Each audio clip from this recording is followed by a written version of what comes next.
Well, hello everybody and welcome to Canford Heath Church, Canford Heath Baptist Church online. This is live at 2 o'clock on Thursday afternoon, and it's a bit of a trial run really for what we're hoping to do on Sunday. The church leaders met on Tuesday evening, probably our last face-to-face meeting for some time. We felt it was important to get together to talk about how we're going to sustain church over the coming weeks and months. So the first thing to say, I'm sure this message has got out already, but the first thing to say is that all gatherings associated with the church, including Sundays, are now stopped for the foreseeable future. So we're going to be doing things in a very different way.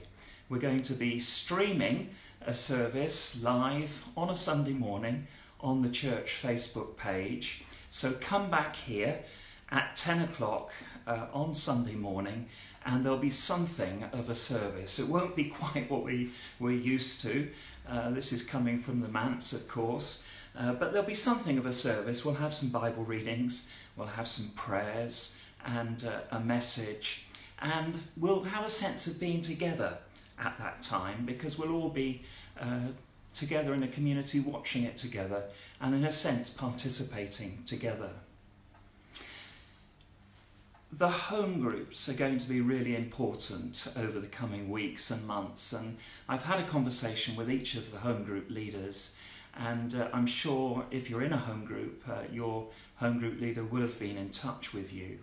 So if there are any pastoral needs or you want someone to chat to, within the scope of the home group, that's the first port of call, so to speak.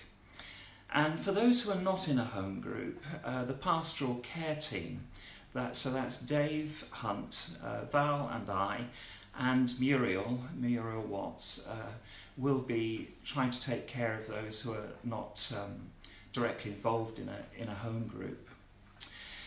The elders and deacons continue to be very much available to everyone. So if you want to chat, or if there's something on your mind and you want to talk it over with someone, you can always phone me, of course. I'm going to be here at the manse, but you can also phone any of our great elders or deacons and they'd be pleased to have a chat to you too. We are going to be relying more on the news sheet, which a lot of us get through email at the moment, and Neil Legg has kindly agreed to step that up, and we're going to be having a lot more information coming through the news sheet, and included in that will be a section on prayer. So you're aware, of course, that we have our Monday evening prayer meeting ordinarily. Now that's not going to be able to go ahead, certainly not in the guise that we've been used to. But we're hoping to encourage the whole church to take time on a Monday evening, just for, even for 10 or 15 minutes, to turn the television off or the radio off and spend some time praying together. It may be you can manage longer than that, perhaps even the whole of the time that we would normally meet. And in the news sheet there will be some prayer pointers from the person that would ordinarily have organised the prayer meeting that night. There'll be some pointers for prayer, and if you've got access to the internet, there may be some songs as well that we can access by YouTube or something, so that we're again have that sense of being together in worship and in prayer. Just a word about keeping in touch with one another. I'm using the phone more than I've done in a long time. I think we've all grown accustomed to using email to pass information from one to another, and that's fine when you see each other regularly.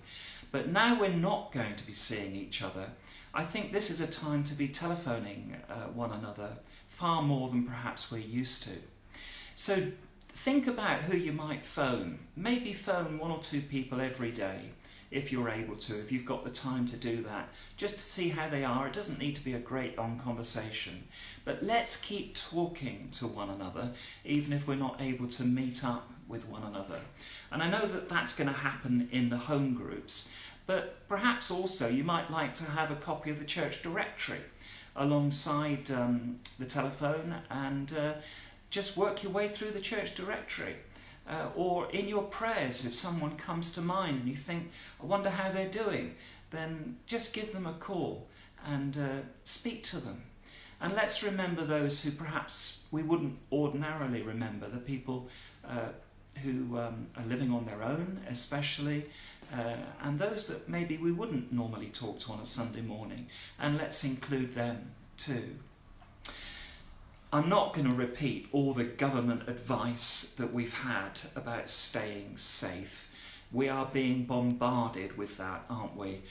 So I don't think there's any need for me to do that. But know that you're being prayed for, very definitely. Prayed for by the church leaders, prayed for by Val and I, and the whole of our church family is being prayed for, and we're praying for one another, and that's really important. As I was thinking about what I was going to say just earlier today, I thought about that verse in Matthew's Gospel. We're working our way through Matthew at the moment, aren't we? And skipping ahead a little bit from where we've been to Matthew chapter 23. And Jesus said this, Matthew chapter 23 verse 11, "The greatest among you must be a servant. But those who exalt themselves will be humbled, and those who humble themselves will be exalted." No one really knows what God is doing in the midst of this virus outbreak. But it strikes me that the virus is a great leveller. It really is. We're all equally susceptible to it in many ways.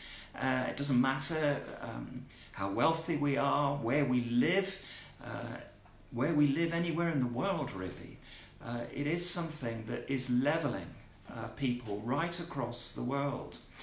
It's interesting too, isn't it, that children seem to be those who are most resilient against this virus. And I couldn't help but think of Jesus' words that unless you become like a little child, you won't see the kingdom of heaven.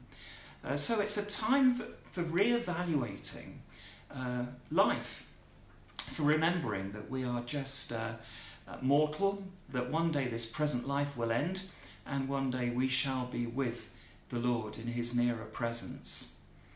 Finally, please don't be fearful. There is a lot of scaremongering around, isn't there?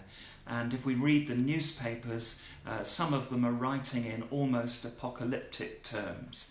Don't be afraid. Jesus said that, didn't he, again and again and again.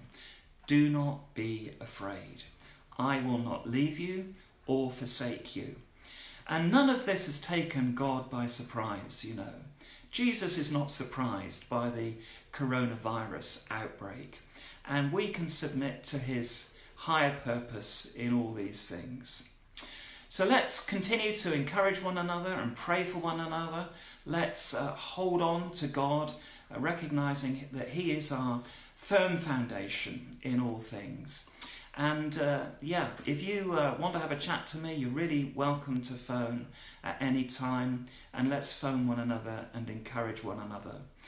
And remember, on Sunday morning at 10 o'clock, I'll be back here. It's Mothering Sunday. It's going to be a very different Mothering Sunday service to what we're used to.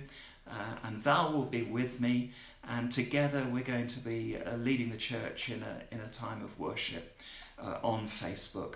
And share that with as many people as you can, because there may be others who'd like to tune in to our service. Who's to say we could have people from all over the world. I think Pam is watching us from Florida right now. Hello, Pam. But it would be great, wouldn't it, if we gathered many more worshippers in our community this coming Sunday. Until then, God bless.